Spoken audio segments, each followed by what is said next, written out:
Partamos. Em,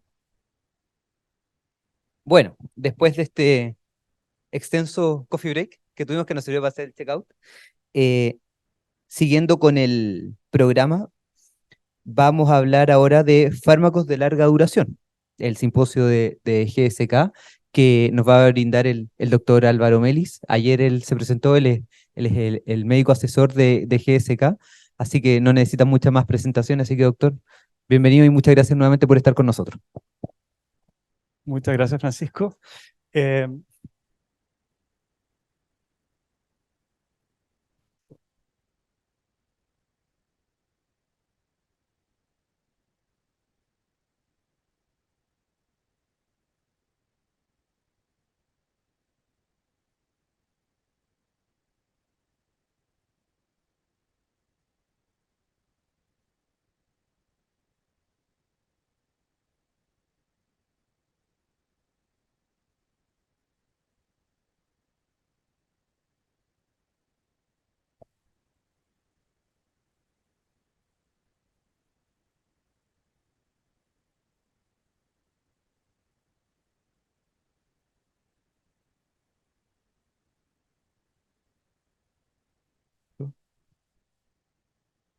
Muchas gracias nuevamente. Primero quiero dar una mención especial a Francisco. Esta es una charla que en el programa estaba él, digamos, como expositor. Tuvimos un problema interno de GSK, no de él, y es por eso que hoy día estoy dando la charla en su reemplazo. Espero estar a su nivel. Ayer me disfracé de enfermero porque tuve que reemplazar a Maca. Hoy día me transformo en químico farmacéutico, así que espero también estar a nivel. Cualquier cosa voy a pedir soporte aquí de Francisco ante cualquier duda difícil. Bueno, vamos a partir, vamos a hablar de fármaco de larga acción, mi conflicto de interés. Y entender primero qué es cabotegravir. Cabotegravir es una molécula unidad de integrasa que tiene una estructura análoga a dolutegravir, pero tiene ciertas modificaciones que hacen que digamos que su concentración puede estar durante mucho más tiempo y permitir esta forma de larga acción. Se le agregaron ácidos grasos con cadenas variables de carbono que hace que cabotegravir se transforme en una prodroga, ¿cierto? Una prodroga que necesita activación por hidrólisis en condiciones fisiológicas, activación enzimática, y esta droga es envuelta, digamos, en un surfactante compatible y posteriormente cargado en poloxómeros que hacen que la liberación, que regula la liberación, digamos, de esta droga al organismo y permiten, digamos, la vida media más larga. Entender por qué surge esta necesidad de mecanismos de larga acción. Si bien tenemos terapias que son súper eficaces, súper cómodas, simples de tomar una vez al día, todavía hay ciertas necesidades en el paciente VIH que tienen que ser cubiertas. Hay personas que obviamente no tienen ningún problema con su terapia diaria. Cabotegravir aspirina no es para todas las personas, eso tiene que quedar claro. Hay condiciones, digamos, básicas de su indicación, paciente tiene que estar indetectable, no tiene que tener mutaciones de resistencia, bla, bla, bla. Pero también lo más importante es que el paciente tiene que querer digamos, el medicamento, tiene que tener una necesidad que surge del mismo para tener una terapia de larga acción porque necesita su compromiso con el cumplimiento de esta terapia. Todavía hay personas que solamente recuerdan su enfermedad cada vez que se toman la terapia en pastilla. Dicen, yo solamente sé que estoy enfermo cuando me tomo mi pastilla. Y muchas veces esto está asociado a recuerdos, ¿cierto? Recuerdos del diagnóstico, de cómo se efectuó el diagnóstico, ciertos sentimientos de culpa de cómo se escribió la enfermedad, etcétera.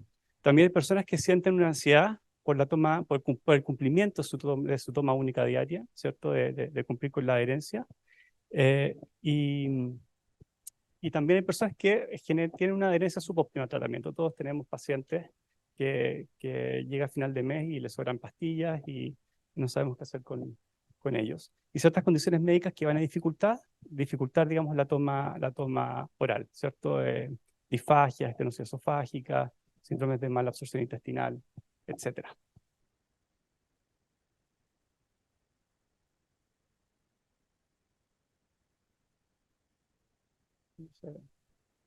Si pueden pasar, por favor. Y esto es importante porque en el Positive Perspective, que era una encuesta que se le hacía a pacientes, el 43% de los pacientes consideraba que disminuir la carga, digamos, de medicamentos y aumentar el tiempo de las terapias, digamos, que nos fueran diarias, era una prioridad importante. Y esto era mucho más importante que la restricción con alimentos, que las pastillas fueran más pequeñas, etcétera.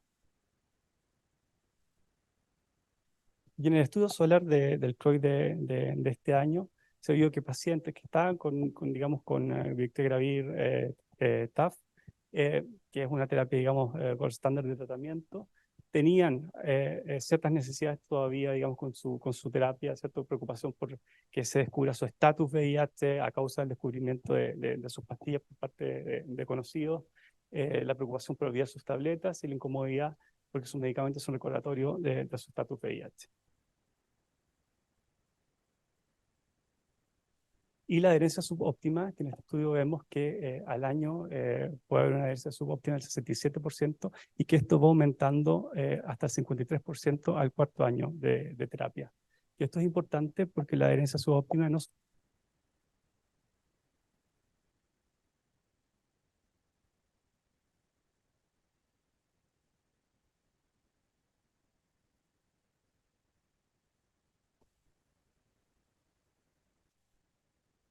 a un riesgo de fracaso biológico de 50 copias o carga viral mayor de 500 copias, sino que se relaciona a un mayor riesgo de muerte, ¿cierto? Con un hazard ratio de 4.87%. ¿Qué debemos considerar a la hora de evaluar long acting, ¿cierto? Tenemos que evaluar que no haya interacciones medicamentos importantes. Tenemos que considerar que vamos a reducir el uso de comprimidos y que vamos a tener una administración que es por esquema que hay que cumplir, ¿cierto? Vamos a eliminar los requerimientos de alimentos en los pacientes, podemos reducir la fatiga de la toma oral diaria y mejorar la toxicidad con algunos ciertos fármacos, digamos, que están, que se ocupan como Abacavir, que nos consideraciones y consideraciones de los pacientes para usar estas terapias de larga acción, ¿cierto? En cuanto a los pacientes, tiene que estar interesado, digamos, en esta clase de dosificación y encontrar que hay un beneficio para él con el uso de estas dosis long acting, ¿cierto? Tiene que entender los esquemas de administración, ¿cierto? Y la importancia de la adherencia. Y desde el punto de vista de consideraciones clínicas, son pacientes que tienen que estar virológicamente suprimidos, que no han tenido fallas previas con inhibidores no nucleosídicos o con inhibidores de la integrasa, y que no tiene que tener potenciales interacciones farmacológicas. Entonces surge este régimen de cabotegravir rilpivirina que va a disminuir los comprimidos diarios a 6 dosis anuales del fármaco. Ya creo que han hablado de la indicación, es en pacientes que están biológicamente suprimidos y que están en un régimen activo contra el VIH y que tienen más de 18 años, una indicación para adultos. Esta es la forma en que se indica, ¿cierto? En Chile está la presentación cada 2 meses, que puede partir con Oraledin o puede ser directamente inyectable. Vemos que hay una dosis de carga al segundo mes y después puede ser el esquema cada 2 meses. ¿Cuál es el perfil farmacológico de esta molécula? Es una molécula que alcanza su concentración máxima en el caso de cabotegravir a los 7 días y en el caso de rilpivirina a los 3 días. Tienen una alta unión a proteínas del 99%, un metabolismo que en el caso de cabotegravir es por la UGT, glucuroniltransferasa, y en el caso de rilpivirina por el citocromo P450, isoforma 3A. La eliminación es por las S preferentemente. Vemos aquí el esquema cada 2 meses, cómo lograba concentraciones sobre la CI90 de los 2 fármacos, tanto de cabotegravir como rilpivirina en los estudios pivotales. ¿Y qué interacciones farmacológicas podemos esperar de este esquema? Primero vemos que cabotegravir no es un fuerte inductor ni tampoco inhibidor del citocromo P450. Se ve aquí en este estudio en donde se ven los niveles de midazolam que tiene fundamentalmente metabolismo por esa vía y cómo no se altera, digamos, sus concentraciones al ser combinado con cabotegravir. Aquí vemos las interacciones entre cabotegravir y rilpivirina propiamente tal, y vemos cómo son fármacos que no interactúan el uno con el otro y que permiten que sean administrados en conjunto en esta formulación de larga acción.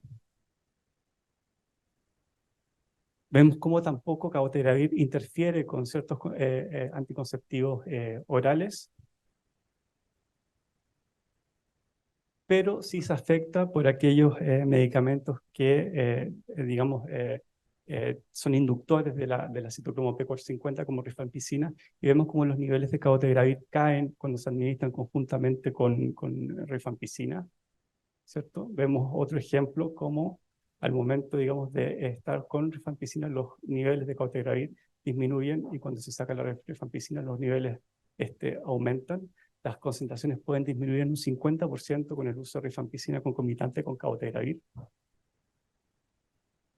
Mismo ejemplo, vemos cómo el área bajo la curva cae en un 41% hasta el 46% en caso de la administración con rifampicina, y la rilpivirina también cae con un área bajo la curva menor de 83%. Por lo tanto, la rifampicina está contraindicada en la coformulación de cabotegravir y rilpivirina de la reacción, porque genera niveles subterapéuticos de las drogas.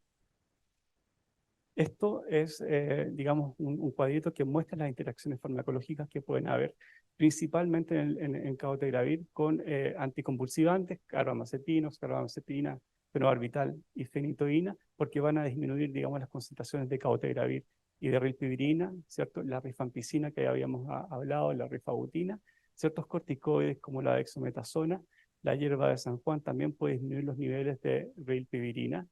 La eritromicina y la claritromicina también pueden afectar aumentando los niveles de rilpivirina, ¿cierto?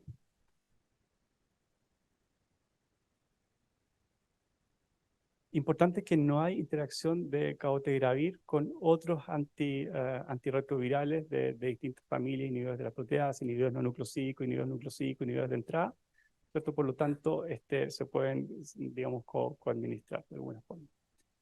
Lo mismo con rilpivirina, vemos que tampoco, vemos que no sé si es algo raro. Perfecto. Vemos que obviamente no se pueden coadministrar con otros inhibidores nucleosídicos de la transcriptasa reversa, y hay que tener ciertas consideraciones con fármacos que aumenten el intervalo QT. Con respecto a drogas recreacionales, vemos que no hay grandes interacciones de ninguno de los dos fármacos con drogas recreacionales, salvo la rilpivirina con la cocaína, por esto que digo que de prolongación de QT que se pueden, digamos, puede aumentar. Entonces, es necesario ajustar dosis de cabotegravir y rilpivirina en algunas circunstancias. Vemos aquí ciertos modelos cuando hay insuficiencia hepática leve a moderada, y vemos que los niveles de cabotegravir y rilpivirina se mantienen constantes, por lo tanto no hay que ajustar dosis con falla hepática leve a moderada, y a nivel de insuficiencia renal tampoco se requiere un ajuste de dosis en insuficiencia renal. No hay experiencia de cabotegravir y rilpivirina en diálisis, pero como tiene una alta unión a proteínas, no se espera que se altere demasiado.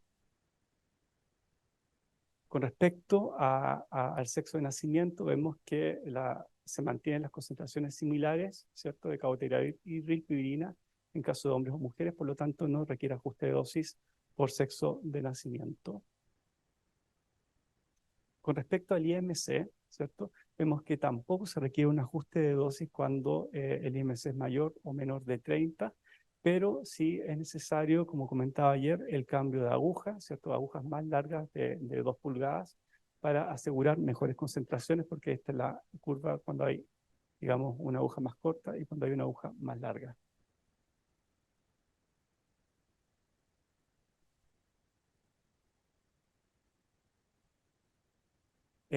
Es necesario partir con un Noradrenalina, o sea, con comprimidos, versus partir directamente con inyección. Bueno, existe una extensión del estudio FLAIR, que es el estudio pivotal, y que muestra cómo los niveles de cabotegravir cuando se partió con Noradrenalina o cuando se inyectó directamente el medicamento fueron comparables, ¿cierto? A la primera semana y a las 4 semanas de tratamiento. Estos eran en esquemas mensuales de cabotegravir y rilpivirina. Y cuando vemos la eficacia virológica, vemos que no hay diferencia en las dos ramas, en los que partieron con directamente inyección o los que partieron con un oral de ¿cierto? Entonces, con esto podemos decir que hay bastante evidencia para iniciar directamente con inyección. ¿Qué debo hacer si pierdo una inyección de cabotegravir rilpivirina? Esto también lo conversamos ayer. Tenemos una ventana terapéutica de 7 días antes de la segunda inyección o 7 días después de la segunda inyección. En caso que lo que se pierde es la segunda dosis, ¿cierto? Si esto es menor, digamos, a 2 meses, podemos dar la segunda dosis y seguir cada 2 meses. Y si la dosis que se pierde es, digamos, la tercera dosis, si esto es menor a 3 meses, podemos seguir cada 2 meses, o si no, tenemos que iniciar nuevamente dosis de carga. Esto es lo que acabo de comentar. Y aquí hay un ejemplo de lo que pasa cuando vamos alejándonos del calendario de administración. En el caso de la rilpivirina, vemos cómo el retardo, digamos, de los niveles óptimos. A la semana de retraso, un 99% alcanza niveles óptimos, a las 2 semanas 96%, pero ya con 4 semanas de retraso, estos niveles óptimos bajan al 85% en el caso de la segunda inyección, y 90% en el caso de la tercera inyección, y así va bajando sucesivamente. Cabotegravir rilpivirina logra niveles suficientes en el líquido cefalorraquídeo. Vemos aquí que en el líquido cefalorraquídeo las concentraciones de cabotegravir rilpivirina son más bajas que en el plasma, ¿cierto? Pero aún así logramos concentraciones que son mayores al IC50 para los wild type de virus de VIH1. Y cuando vemos la efectividad virológica, vemos que prácticamente el 100% de los pacientes logra eficacia virológica a nivel de líquido cefalorraquídeo con cargas virales menores a 50, y cuando hacemos digamos, cargas virales aún más bajas, ¿cierto? Menores de 2 copias por ml, vemos que prácticamente el 96% logra eficacia virológica a nivel de líquido cefalorraquídeo. A nivel de otros tejidos relevantes, digamos, a nivel de infección, vemos que a las 4 semanas se logra concentraciones eficaces, digamos, sobre tejido rectal, sobre tejido cervical, vaginal, tejido fluido rectal y fluido cervicovaginal. Con respecto a la eliminación, va a existir una cola farmacocinética que va a ser un desafío, digamos, para dar este medicamento, y vemos cómo, digamos, al año de administración de una dosis, ¿cierto? Se mantiene esta cola farmacocinética, y un 32% de los pacientes todavía logra niveles de cabotegravir mayores a la IC50, y un 68% está, digamos, con niveles bajo el límite cuantificable. Pero eso significa que hay un porcentaje de pacientes que va a estar entre medio, entre el límite no cuantificable y bajo la concentración inhibitoria, así 90, por lo que son pacientes que eventualmente estarían en riesgo de generar resistencia por concentraciones subóptimas en niveles de integrasa. Y por eso es la importancia de poder, si nos vamos a retrasar en el esquema terapéutico, poder cubrir a estos pacientes con terapia oral activa. En el caso de rilpivirina puede permanecer por mucho más tiempo en el organismo, incluso hasta 4 años. Vemos que prácticamente todos los pacientes al año tenían niveles sobre la concentración, o sea, sobre el límite cuantificable del medicamento, y el 52% todavía tenía niveles, digamos, que podían ser sobre la IC90. Se establecieron modelos, digamos, estos son modelos predictores de cómo va bajando la concentración de cabotegravir en esta cola farmacocinética, y se ve que el 50% de la población, ¿cierto?, de esta población tenía niveles, concentraciones de IC90 al año, ¿cierto? Y a los 7, 9 meses el 50% tenía concentraciones mayores al IC90, y al año el 50% tenía concentraciones, digamos, que estaban bajo el umbral detectable. Y entonces hay que tener ciertos cuidados con esta cola farmacocinética, ¿cierto? Hay que mantener un esquema activo contra el VIH si es que nos vamos a desplazar de la ventana de administración. Tenemos que recordar, digamos, que cabotegravir rilpivirina va a estar 1 año al menos en circulación, y rilpivirina va a estar 4 años, digamos, en circulación después de discontinuar la terapia. Hay que considerar esto sobre todo en embarazo, ¿cierto? En mujeres que se quedan embarazadas. En el caso que una mujer quedara embarazada durante el tratamiento, la indicación es suspender cauteravirpirina, la siguiente dosis, digamos, y pasarlo, digamos, a terapia oral, la que sea, digamos, conveniente para su estado. Hay que considerar que inductores, digamos, del citocromo P450 van a remover el cabotegravir que está sistémica, es que está, digamos, a nivel sistémico, pero no van a influir sobre cabotegravir que esté todavía a modo de depósito intramuscular, ¿cierto? Y a nivel de inhibidores del citocromo P450, vamos a ver que, digamos, no van a provocar, digamos, van a disminuir, digamos, los niveles de cabotegravir aún más. Este,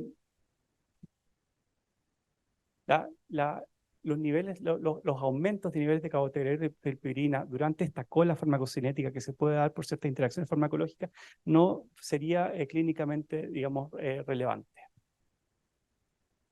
Y eso es lo que les quería mostrar con respecto a la farmacocinética de cabotegravir. Gracias.